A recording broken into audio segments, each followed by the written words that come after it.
बहुत समय पहले की बात है। बगदाद में सुल्तान नाम का एक लड़का रहता था, जिसने अपना बचपन जगह जगह घूमकर बिताया था।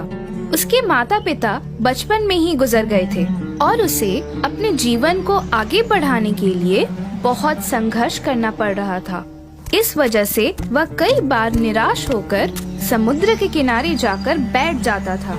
एक दिन वह समुद्र के किनारे बैठा हुआ था और सोच रहा था कि काश उसके साथ कोई ऐसा चमत्कार हो जिससे कि वह सबसे अमीर आदमी बन जाए और अपने जीवन को चलाने के लिए इधर उधर न भटकना पड़े। यह सोचकर वह ऊपर वाले से विनती करने लगा और फिर वो चुपचाप वहाँ बैठ गया। कुछ देर बाद समुद्र की लहरों में से एक सुंदर सा कांच का बोतल उसके पास बहते हुए आया। उस बोतल पर एक ढक्कन लगी हुई थी और उसके अंदर एक कागज थी जिस पर कुछ लिखा हुआ था। सुल्तान ने बोतल का ढक्कन खोला। जैसे ही उसने ढक्कन खोला, उसके अंदर से एक जिन बाहर आया। सुल्तान रेत पर गिर गया। वह डर गया था। तभी उस जिन ने कहा, क्या हुक्म है मेरे आका? मैं आज से आपका गुलाम हूँ। मैं आपका तब तक गुलाम रहूँगा जब तक मैं आपकी 3 ख्वाहिशें पूरी नहीं कर देता। मैं आपकी 3 ख्वाहिशें पूरी कर सकता हूँ। जिन की बात सुनकर सुल्तान समझ चुका था कि उसे एक ऐसी चीज मिल चुकी है जो उसकी ख्वाहिशों को पूरा कर सकती है।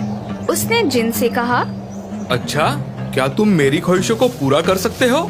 जी हाँ, लेकिन मैं आपकी सिर्फ 3 ख्वाहिशें ही पूरी कर सकता हूँ। सुल्तान ने अपना पहला ख्वाहिश मांगा। ठीक है, तो मैं सबसे पहले ये चाहता हूँ कि तुम मेरे लिए एक ऐसा घर बनाओ जो दुनिया में सबसे बेहतरीन हो, जिसे देखकर हर एक इंसान की आंखें फटी की फटी रह जाए। इसके बाद वो जिन गोल गोल घूमने लगा। देखने में ऐसा लग रहा था कि कोई बवंडर आ गया हो और वह सुल्तान को लेकर दूसरी जगह पहुंच गया। रुककर जिन ने सुल्तान से पूछा, क्या यह जगह आपके घर के लिए सही है आका? जिन सुल्तान को ऐसी जगह ले गया जो उसके घर के लिए बहुत ही बेहतरीन थी। उस जगह को देखकर सुल्तान ने जिन से कहा, ये जगह मुझे बहुत ही अच्छी लग रही है। हाँ, यहाँ बना सकते हो तुम मेरा घर। सुल्तान के ऐसे कहते ही उस जगह पे जबरदस्त बिजली कड़कने लगती है और देखते ही देखते वहाँ एक घर बनने लगा। कुछ देर बाद सुल्तान का घर पूरी तरह से तैयार था। ऐसा हो जाने के बाद जिन ने सुल्तान से कहा, मेरे आका, आपकी एक ख्वाहिश पूरी हो चुकी है। अब बस आपके पास 2 ख्वाहिशें ही बाकी है। आप चाहो तो तुरंत उन 2 ख्वाहिशों को भी मांग सकते हो।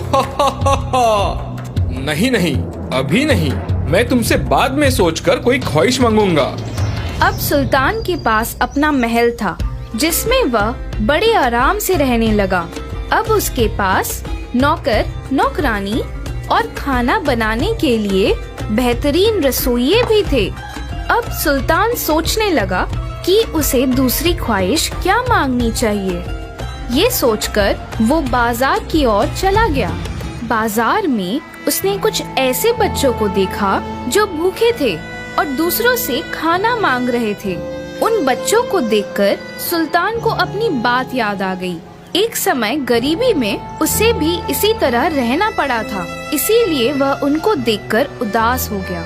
वो उनके लिए कुछ करना चाहता था, इसीलिए वो अपने महल गया और जिन से बोला, ए जिन, मैं तुमसे अपनी दूसरी ख्वाहिश मांगना चाहता हूँ। जी, हुक्म करिए मेरे आका। सुल्तान ने अपनी दूसरी ख्वाहिश मांगी। मैं चाहता हूँ कि आज से कोई भी बच्चा भूखा ना रहे। उन्हें कभी भी खाने के लिए दूसरों से कुछ भी ना मांगना पड़े। जिन ने सुल्तान की ख्वाहिश सुनी और उसने उसे पूरा कर दिया। सुल्तान की ख्वाहिश को पूरा करने के बाद जिन ने उससे कहा, मेरे आका, आपकी 2 ख्वाहिशें पूरी हो चुकी है। अब आपके पास सिर्फ और सिर्फ एक ही ख्वाहिश बाकी है।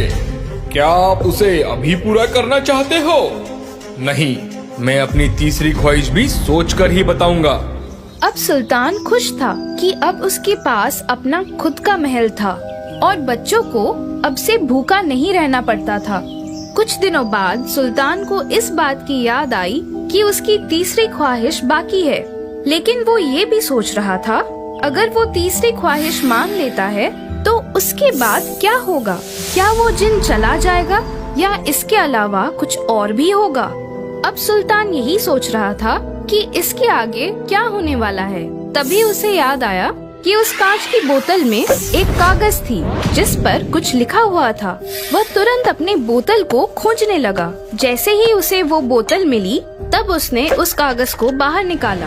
उस कागज में लिखा था, कोई भी व्यक्ति इस जिन से 3 ख्वाहिशें मांग सकता है, लेकिन 3 ख्वाहिशें पूरी हो जाने के बाद उस व्यक्ति को सारी जिंदगी इस बोतल में कैद होकर रहना पड़ेगा।